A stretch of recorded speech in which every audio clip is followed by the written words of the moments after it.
Olá! Hoje vamos falar de análise combinatória. Vamos fazer a análise de combinações. Então, é um ramo da matemática que nos permite resolver problemas, em que basicamente é necessário escolher e arrumar os objetos de um conjunto.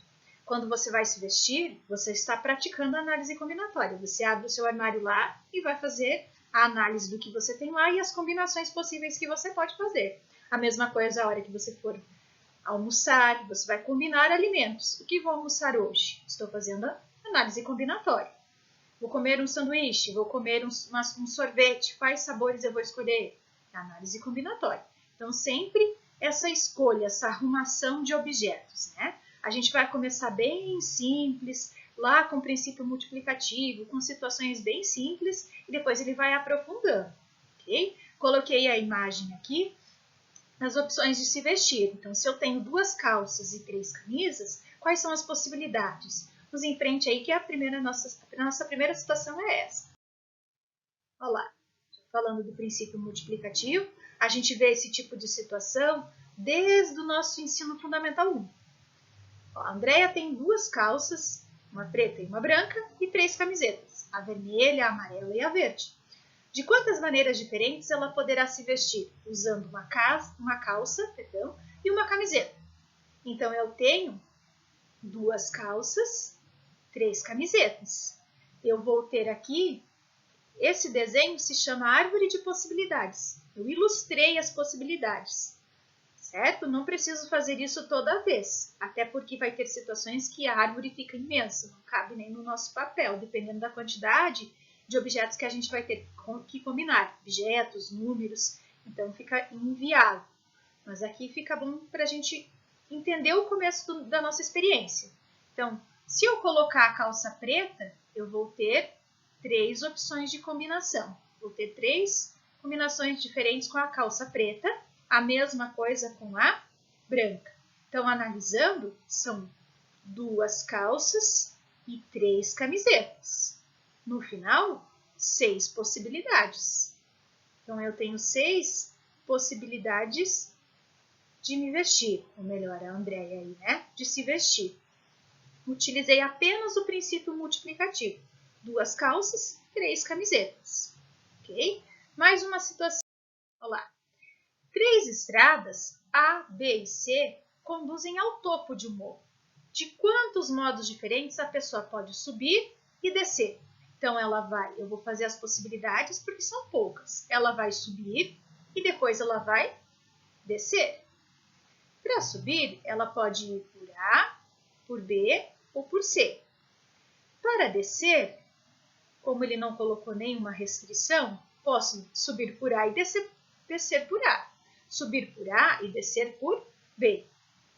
Ou subir por A e descer por C. A mesma coisa acontece com o B. Eu tenho 3 caminhos para descer e com o C a mesma coisa. 3 caminhos para o C, para descer. Repare, para subir, quantas possibilidades a gente tem? 3. Para descer, também temos 3. Não tem restrição, posso subir e descer pela mesma rota. Então, eu vou ter 9 possibilidades. Repare que se eu escrever aqui, ó, as minhas possibilidades, eu vou ter 9 respostas. 3 para a primeira, 3 para a segunda, né? B com A, B com B, B com C. A mesma coisa, C com A, C com B, C com C. As 9 respostas, as 9 possibilidades. Então, só com o princípio multiplicativo, eu consigo responder a situação. Mais uma, ainda se tratando dessa situação, das 3 estradas. Olhe lá, coloquei uma modificação que pode aparecer nas situações problemas. Suponhamos que no problema anterior, a pessoa não queira descer pela estrada que subiu. Então, agora ele pôs uma restrição. E pode acontecer nos problemas. Como que eu vou identificar? Aqui está fácil porque ele está dizendo que a pessoa não vai querer descer por onde subiu. Mas essa palavrinha aqui é o que dá todo sentido nos problemas de análise combinatória. quantos caminhos diferentes eu posso usar. Ele pode trazer como diferentes ou a palavrinha distintos. Distintos é a mesma coisa que diferentes, são sinônimos, né? Eu quero subir, mas não quero descer pela mesma rota. Então, quantos caminhos? Vou fazer a árvore de possibilidades. Olha lá. Subir, descer. Eu vou subir por A, por B ou por C. Continua sendo 3 caminhos. Mas o que vai acontecer com o descer? Não posso descer por onde eu subi. Então, vai diminuir um caminho, uma rota. Se eu subir por A, eu só posso descer por B ou por C. Então, eu tenho A e B, A e C. A mesma coisa com o B. Eu só vou poder descer por A ou por C. O B eu já usei. Então, 2 respostas também. E o C, a mesma coisa. Se eu subir por C, eu vou descer por A ou por B. Olha lá, mais 2 respostas. Repare que nós chegamos em 6 respostas. Então, aqui me sobraram quantas para ser diferente? 2. Reduziu um caminho, reduziu uma quantidade. E nós chegamos em 6 possibilidades. Então, quando falar em distintos, em diferentes, eu sempre vou reduzir a quantidade de opções para a segunda posição. Se tivesse a terceira, reduziria mais uma, 3 vezes 2 vezes 1. Por exemplo, se eu fosse subir, descer e subir por caminhos distintos, eu teria 3 na primeira para subir, 2 na segunda para descer, e se eu fosse subir novamente sem repetir o caminho, eu ia ter só uma rota. Continuaria sendo 6 posições. 3 vezes 2 vezes 1. Mais uma situação. Os números dos telefones celulares de uma cidade têm 9 algarismos. Determine a quantidade máxima de telefones a serem configurados, sabendo que os números não devem começar com 0. Em se tratando de números, é interessante guardar essa informação. Nunca se começa com 0. Então, aqui, a gente não conta o 0 na primeira casinha, né? Se eu colocar lá 0, eu não leio 0,25, 0,1, 0,2. Eu leio 1, 2, 25, né? Então, é essa opção que é esse caminho, esse pensamento que eu tenho que ter quando se tratam de números. Então, eu tenho que configurar um telefone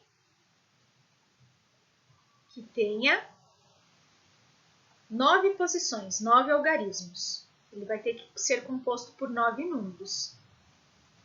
Tem 8, vou colocar mais 1. Então, eu tenho a posição 1, a posição 2 dos números, a posição 3 até a posição 9, já que ele tem 9 números. Vou combinar essas quantidades. Repare que eu posso fazer um número de telefone que tenha todos os números repetidos. 999999999, por exemplo. Ele não colocou restrição de distintos. Então, eu posso repetir os algarismos. Vamos pensar nos nossos algarismos lá, no nosso sistema de numeração. Nosso sistema de numeração ele é composto por 10 algarismos diferentes. A gente tem o 0, o 1, o 2, o 3, o 4, o 5, o 6, o 7, o 8 e o 9. A partir do 9 começa a se repetir, a utilizar os mesmos algarismos que a gente já tem aqui. A gente tem o 10. O 10 é composto por quem? Pelo 1 e pelo 0. O 11 pelo 1 e pelo 1. O 12, 1 e 2. Então, o nosso sistema de numeração tem 10 algarismos. Então, eu tenho 10 algarismos para pôr em cada posição, no P1, no P2, no P3 e assim por diante. A restrição é que não pode começar com 0. Então, se eu tirar o 0, me sobram 9 algarismos para a posição 1. Ele não pode começar com 0, mas depois ele pode ter o 0 aí na configuração dele. Então, eu vou ter 10 algarismos na segunda posição, 10 na terceira, 10 na quarta, na quinta, na sexta, na sétima posição, na oitava e na nona posição. Eu tenho todas as possibilidades. Repare que aqui fazer a árvore de possibilidades é inviável, ela fica muito grande. Basta eu multiplicar estas quantidades. Basta eu multiplicar o 9 vezes 10 vezes 10, e a gente tem aí o 10, 7, ou melhor, 1, 2, 3, 4, 5, 6, 7, 8 vezes. 3, 4, 5, 6, 7, 8 vezes. Já que a gente tem a opção de colocar o zero aí nas demais posições. Ok? Então, multiplicando todo mundo, basta pôr o 9 e os 8 zeros que compõem os 10 lá. Se eu for fazer 9 vezes 10, 90, vezes 10, 900, vezes 10, 9.000, vezes 10, 90.000, e assim vai aumentando aí, conforme os zeros que eu tenho. Então, 2, 3, 4, 5, 6, 8 zeros. Eu tenho aí 900 milhões de possibilidades. Muito número aí de telefone para ser configurado nessa cidade. E essa é a nossa última situação. Agora vamos praticar lá.